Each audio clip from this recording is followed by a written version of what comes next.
Hi, welcome back to the Marination Project. I am your host, Osvaldo Biseta, and thanks for joining in again as we dive into the artist way. And this week is week number 4. The subject was recovering a sense of integrity. Now, to kickstart it off, I want to start by looking back at my previous relationship. As I was getting to know this person, I realized she is very smart. So, and she was smarter than me. So I remember telling her one day that if ever I'm wrong about something, please correct me.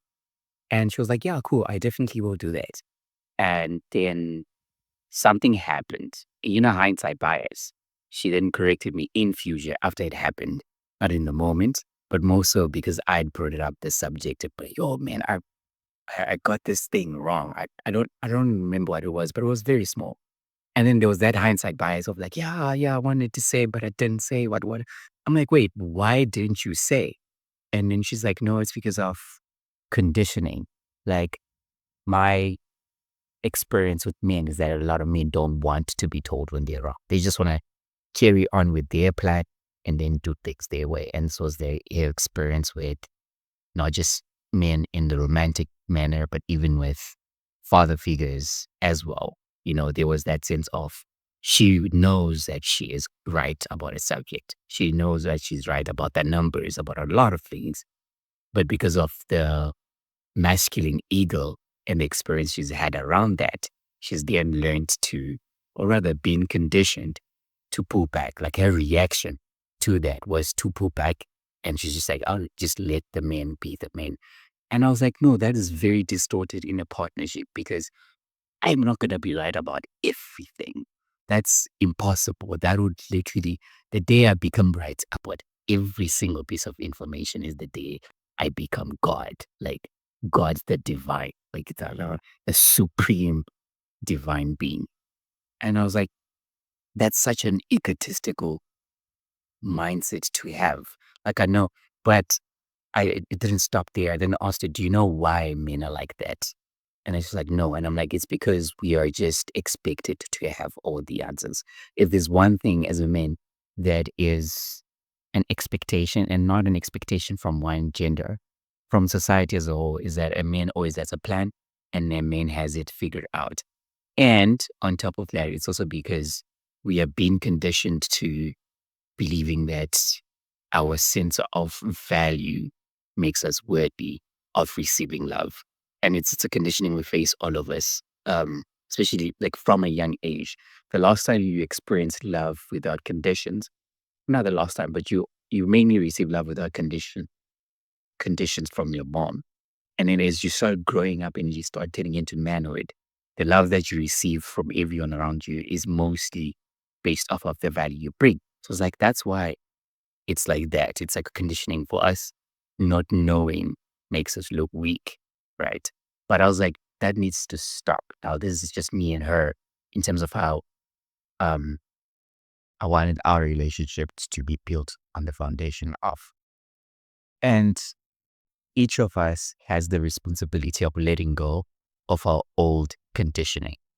I also noticed that what's like in the spirit of Ubuntu, what you do to someone else, that's the experience that you have with someone else. The are chances that it's going to come back to me. It's going to come back to you as well, because we are all connected. You know how they're like the great circle of life, but mostly from the Ubuntu frame, right? It's like all of us are connected. The experiences that we share amongst ourselves from a personal level, from a societal level, it's all connected because it always comes back to like bite us in some way. So if I am dealing with someone whose perception of the world was based off of one experience, I have to take that on as well. And this is why if you notice the streets, when people are talking about the streets, they're like, the streets are cold. It's because it's just one giant circle of people dribbling each other. And eventually you don't have someone who's walking with them, the integrity to say, no, man, this is my stop, stay, let me be myself fully, despite external influences that I can't control. And this is why integrity is so important. Now, the book itself this week, it didn't do much justice when it comes to diving into what actually integrity is. What it does instead is giving you tools to actually discover what integrity means for you, which I really appreciated. But for this episode, I want to focus more on defining what integrity is. I did a bit of research going into the topic. I really love how I'm fighting with this bird. Like, I'm fighting to speak, but hopefully you guys already hear it because I'm sure the quality is going to be nice. So, anyways, we're going to first start off by then defining what then is integrity. Now, first things first, I really love this quote from this book. It said, in order to have self-expression, we must first have a self to express. Now, we're coming back from a week where we spoke about recovering your sense of identity. We spoke about anger. We also spoke about reclaiming your power. This was the last couple of episodes. And I love that build up to integrity, because integrity comes a lot from knowing yourself. It is about you, how your inner worlds being in alignment with your outer worlds, like your outer expression of yourself. So how you are, your beliefs, how you know yourself inside needs to be in very holistic marriage with your outer behavior. And this is what forms the basis of integrity. So I did some research and I asked, what is integrity from the aspect of the wholeness of character? And it says it is the alignment of one's actions, values, principles, and intentions into a coherent, authentic whole. It represents the internal consistency between what one believes, says, and does. Now, I love how it ends with what one believes, says, and does, because again, going back into beliefs, your beliefs, again, it's very important that you discover yourself, your beliefs. You really dive down to say, do I just believe that the sky is blue because I was told the sky is blue? Or because I actually looked and I experienced the blueness of the sky? Now, I use the sky because it's something that's like very obvious, but now start diving inward within the things that you believe about yourself. Think about the conditioning you've experienced from last week. We dived into our childhood. There's childhood conditioning, there's societal conditioning, there's ethnic and racial conditioning. Like being black already, when you're born, you're conditioned to believe in a particular way. You hear things like, oh no, black people don't do this. And you're like, but why? No, that's your belief. Those are the rules you've written for yourself, that black people won't go jumping into a pool. So I then had to ask myself, wait, but did that restriction come from? And I realized, no, that forms part of our collective trauma, like from an ancestral trauma where our ancestors basically had to be thrown off boats and water what it resembles. And also the reverence we have for it from a spiritual realm as well, right? And because of that trauma, we've all collectively decided that now we're not going to play around with water like that. But is that a rule we should abide by? No. You literally can rewrite that out of your system, man, and find yourself. You're someone who is in tune with the waters and you love the waters. Rewrite that and then dive in. And that makes you what? Walk in the truest, authentic wholeness of who you are. And this is why integrity becomes very important, in it being the wholeness of your character. Because when you firmly are in alignment with your inner world, like I said earlier, repeating this because it needs to hit home. When you are firmly aligned with who you are within your inner world, you won't have a hard time marinating that together with your outer expression of yourself, right? Even in astrology, for example, right? Everybody focuses on their sun sign. So when you ask the conventional person what their sign is, they're very quick to be like, I'm a Capricorn, I'm a Scorpio, I'm a this, I'm a that. I'm like, oh, okay, cool. And then people even justify their behavior based off that. And that's not what astrology was ever meant to be about. But as you learn more about it, you start to realize, no, there's something called your rising sign, right? And this is the sign that expresses your inner, most authentic self, right? That people don't even know. And it's so narrow that the rising sign changes every 2 hours. But if you look at your sun sign, that is changes over a 28-day period. Now, if you think about it, like I always grappled because I look at other people's who match my sun sign and I'm like, I'm nothing like them. Like some of the things they say my sign does, I'm like, I don't even um I don't even see it. That was because I was more in tune with my inner world. And and and my goal was to marry my outer behaviors with my inner world in how I express myself. So those are the things that are very important. Rather not those. That is the thing that is very important when it comes to understanding integrity and walking in your integrity is how you are moving with the wholeness of character. Last week I spoke about anger and I gave an example briefly of what the first time I got angry and I got to see myself be and become anger itself. And one of the things I spoke about was that anger helps you see where your boundaries, where your values, where your belief systems are, and how deeply rooted you are in them. So the reason why I got angry also was boundaries had been crossed. I felt betrayed, but my integrity was also at stake. And that's what made me even more angry. I hate when my integrity is attacked. Why? Because it's something I work so hard towards, right? So I really value my integrity because within that shell of integrity is me, is the entirety of what makes me me. So if you attack that, I am very quick to become angry based off of that. Well, not, when I say quick, I'm not saying like I'm quick to anger, but it's something where am very quick to see and respond to immediately. And it's always about the right response as I've learned. But also equally, it's not just something that makes me angry. It's something that also makes me guilty.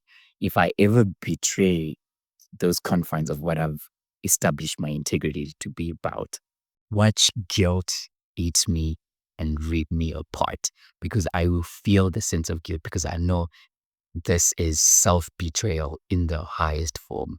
And for me, I'm just like, oof, I did that to myself. There will be times where I will wake up, I would wake up at 3 a.m. You know, those random times you wake up at 3 a.m. and remember something from like high school. And high school was like over a decade ago. And you just cringe with so much guilt and say, yeah, that day I really betrayed myself. And then you learn and eventually you deal with the guilt and you let it go. But that guilt comes to show me that, hey, you betrayed who you said you are. You betrayed who you said you are going to be. You betrayed your integrity. And obviously that, yeah, makes me feel it. So those are anger and guilt have been two great indicators of making me realize where my own um, where my own integrity lies. And there are plenty of emotions that can trigger you to see your sense of integrity if you just choose to pay attention and have an awareness of how you react to situations around you, both internally and externally, right? Now, in my research, I then was like, okay, what are the layers of integrity? And then we're just gonna, this is what the research showed. There are primarily 4 layers of integrity. That is your personal integrity. There's your moral integrity. There is your relational integrity. And then there is your professional integrity. Now, I'm going to focus heavily on the personal and moral side of integrity. And under personal, there's self alignment, where are you matching your internal values with your external behaviors, right? Authenticity. Are you genuinely being true to yourself, right? Are you doing things because you genuinely enjoy doing them or you just doing them for the sake of doing them, right? That's one of it. Consistency is the third one, where you're maintaining your principles across different contexts and challenges, because it's sometimes it's easier to apply a principle to one particular uh, context and then neglect them in a different context to that one, right? An example would be, let's say, stealing, right? For some people, they'll be like, I can't steal, I can never steal from loved ones. I can never steal small things, like steal someone's book or whatever it is, right? But then when you go to work and you get an opportunity to steal, and you find yourself being able to, and you justify it by like, these are the rich, they're exploiting me. Now you're externalizing it to say, because they did this, they are deserving of me betraying my integrity and stealing because I've got to survive. You know, that's where the consistency comes in when it comes to integrity. The second one is moral integrity. And there is ethical commitment now. Where are you sticking to moral principles even when it's hard? Because it will be hard. Like with the journey of discovering your integrity, it's always ongoing. You will get tested because sometimes it's just easier to say, I stand on this truth when it's not triggered. Life has a way of refining us, right? Like it just, that's part of the growth journey in life is you get refined. So today when you say my integrity lies in A, B, C, and D, you are going to get the tests that are going to test you to say, do you fully believe in this value of yours? And those tests are good. And they are not meant to be passed every single time. They're meant to challenge you to grow. Because even when you fall, you realize, oh, I fail because of this. And you're able to see something within your heart that you might have missed. So always take that as an opportunity. Second one under moral integrity is the courage of conviction. Are you able to stand by your beliefs despite potential personal cost? Because sometimes our beliefs do cost us. And with this, as I was like reading this, I was like, I understand the courage of conviction, but when you say stand by your beliefs, because I've also spoken about how you need to challenge your beliefs in the first place. This is why it's so important, because if you're going to have the courage of conviction to stand by your beliefs, are you certainly sure that your beliefs are yours to begin with? This is why that's a very important starting point. And when you've done the work now and you fully are in alignment with your beliefs, can you then say, I will stand strong in my beliefs no matter what the potential personal cost might be? And it's always not like bad. Sometimes when you actually do show courage in your conviction, the rewards are of long-term investment because you become known for your integrity. That's the best thing you can do. Being known for your integrity. It means people trust you more than the average person, right? So even though there is greater short-term potential personal cost, the long-term cost is like amazing. But do you have the courage of that conviction? And then the last one is also moral courage, which is, are you able to stand by your integrity even when no one is watching?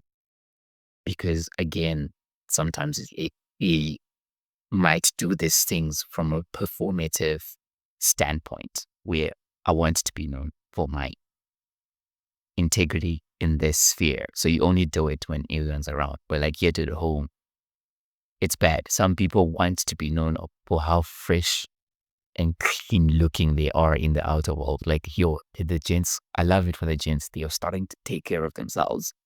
And I'm like, yes, it's go king. You do the things.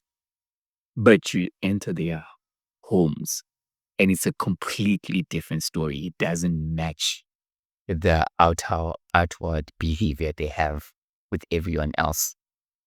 Inside their homes, they're messy. And you're like, but if we know you as a clean person, why aren't you matching that level of integrity when it's just you alone? You know what I mean? And I'm going to briefly touch into the third area, relational integrity, we, because relationships are very important. And it's trustworthiness, transparency, and accountability. Are you accountable for the actions you take and the consequences that come around that? Are you trustworthy with people's uh, information, people's hearts, with people's lives in a way, right? Are you trustworthy as an accountability partner as well? Part of your integrity forms and builds that trust. That's why some people, without even knowing them, right, they have that aura of integrity that you can easily trust them, right? Because they have that aura of integrity. Same thing with being transparent. It's also a good trait to have in relationships, especially like romantic relationships. That one is underrated. Your sense of transparency, where people don't end up wondering too much about what's going on because everything is transparent. Like they know what is happening, and no one is left in the mud. So it's easy to just talk about integrity as a subject, but if we don't get to what it looks like practically, then yeah, what are we doing? So I then had to now start asking what are the practical manifestations of said integrity for me, for myself, and how I have seen it in the world as well from people I've seen and be like, yo, this person walks in integrity. And from a general standpoint, so that it also helps you and me to better see it and know what it is we are looking for, should we then dive into cementing our integrity together. So the practical manifestations of integrity look like this. One, it's about keeping our promises, be it small, be it large. I personally have a struggle remembering stuff I said. Like I really do. So when it comes to how I form, why integrity becomes very important to me is I never want the present of Osvaldo to betray the past version of myself. Neither do I want my present self to betray the future version of myself. And it's not a prison. We're going to talk about it now. It's not a prison. That's what integrity is. Even as I'm growing, relearning and unlearning, right? This version of Osvaldo today will admit to being wrong and say, yeah, I was wrong. That's integrity, right? It's the same thing now with promises, like the small ones. If I say something, are we keeping our promises? I want to be a man of my word. I aspire to be. And to make sure I keep that and I stay rooted in that is I make my words intentional. I won't promise something that I know I'm not going to deliver. You know what I mean? And should I ever find myself in a situation where I'm unable to deliver, transparency comes into play. You go and you say, hey, I actually can't deliver on this. You know, two, going into that, hey, I can't do this, is admitting your mistakes. That forms part of integrity. When you know you're wrong, instead of just brushing it off and like moving on, what you actually do is you come to the table and say, hey, I was wrong about this. And that comes with taking accountability. And accountability, yeah, people make it like it's only like women who can't be accountable. Even men struggle to be accountable. Even men struggle to say, I'm sorry. I've seen, especially like in the corporate world, like people being wrong and not being able to admit that they're wrong because to them, they think it's a sign of weakness. It's not. It's one of the greatest indicators of integrity because now I'll trust you even more, knowing that you're human, first of all. If you make a mistake, I know, and you're able to come to the table and say, hey, I am sorry for this mistake, or hey, I was wrong about this. I will actually trust you more because I know going forth, you are working towards being right. And in your humanness, you might be wrong, but if I know you're wrong, we can quickly alleviate whatever wrongness it was and move forward and steer the ship where we're going. Right?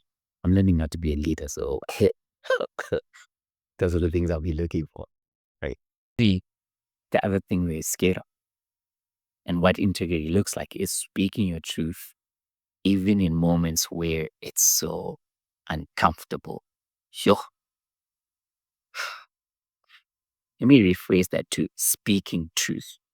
Let's just say truth, not your truth. And why I say not your truth, because your truth sounds very subjective, but speaking truth in general is very objective. Right? This one is a bit difficult because one of the main rules of social interactions is that we do not want to bring a sense of social discomfort, right? No one wants like, that uncomfortable moment where we have to speak truth and say, hey, this is not it. This is not right. Speak about what an injustice that's happening within us. This is why, like, you find a lot of things can be said that we don't agree with, or that we know are blatantly wrong, or even see treatment that is wrong and still not speak up because we're like, do we really want to bring social discomfort right now? But integrity is saying, hey, I can't be associated with this or let it slide. Let me speak truth to the matter. And it's liberating. That's something, I mean, that's a very strong pillar that we all need to work on, honestly, because it's difficult.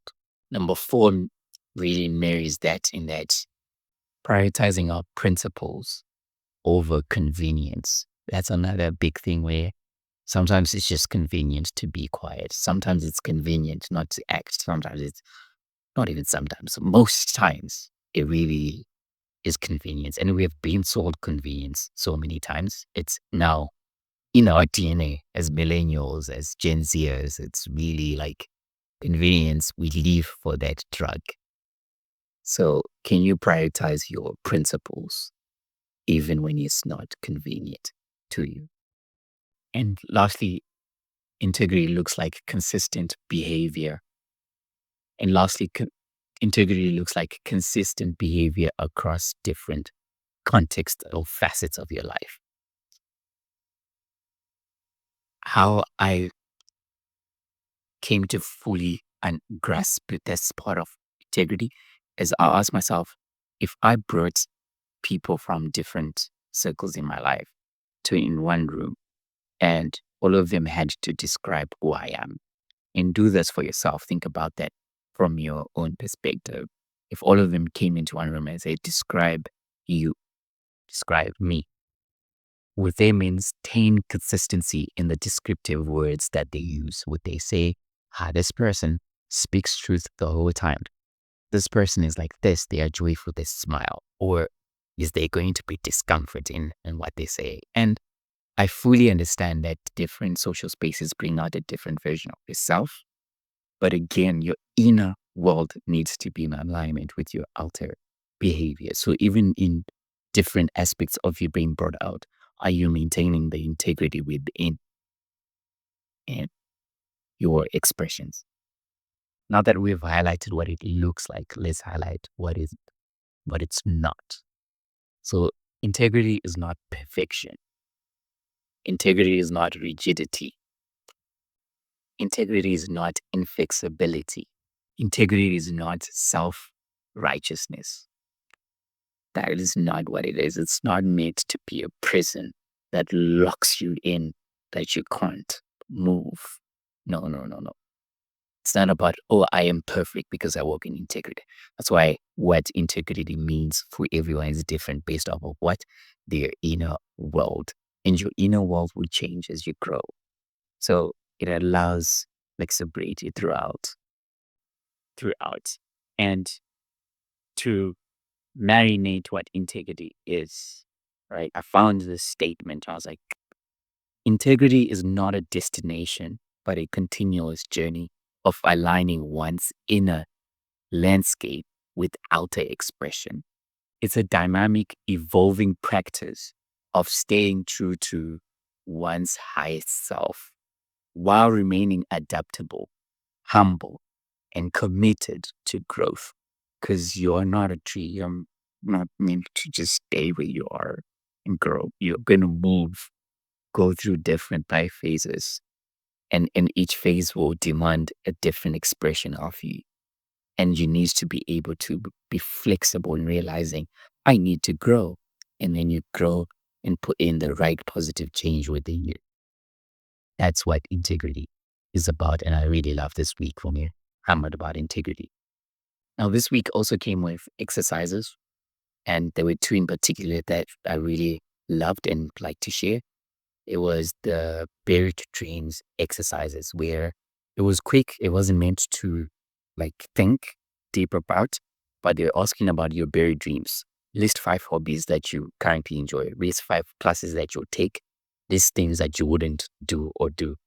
List things that you used to enjoy. And that's one thing where I realized this is showing me how you evolve, because when it came to things I used to enjoy, I noticed, man, there was a lot of things I used to enjoy doing, but now I don't. Like, take videos. My YouTube used to be just take videos all the time. I really enjoyed that side of the world, but now I'm like so chilled. I'm like, ah, cool. Also because that landscape is a bit boring now, like a little bit boring. Like there's not a lot of innovation as there used to be before, but it is what it is. And this exercise basically shows you how much you grow and how much sometimes you even neglect aspects of you that can be a reminder of where your integrity lies. So I really enjoyed that. The second exercise was imagining myself as an 8-year-old and writing a letter to my current self. And I was like, oh, that's actually cool. Basically, what would you tell them? What advice would you give to them? And what that helped me do was to map out my growth trajectory in terms of how I see myself living as an 8-year-old and what I've accomplished then in terms of both my personal and professional life, and then seeing how my growth towards the requirement of my growth, rather, when it comes to integrity, is going to lie in. Because in order for me to be a leader, like I said, is I am going to need to form a stronger integrity in being trustworthy, for example, in building people's confidence in me to actually say, hey guys, we are on this journey together and we got this, we can do this. You know what I mean? So that was a very good exercise. And to finish the episode off, there was a quote from the book that I think really mirrors it together. When we have engaged the Creator within to heal us, many changes and shifts in our attitudes begin to occur. Your dreams will become stronger and clearer, both by night and by day. And I was like, with that, that is what's up. So this week, challenge yourself to discover your inner world, your inner beliefs. Right now, you should have, but choose that to be a compass of where your integrity lies. And I can't wait to hear how well you have rooted yourself in your integrity. And thank you to everyone that's been sending positive feedback, be it on YouTube, on personal DMs, and like TikTok comments. I really value the feedback. It's positive because sometimes I'm like, should I really keep doing this? That's a lie. I'm gonna see this through the end. But there are just moments where even today, like when I started recording this, I wasn't feeling like it, but now I'm like, oh, this actually went well. Part of that is that feedback. So thank you. And have a great week. Cheers. Imagine that didn't record. That would be funny, bro.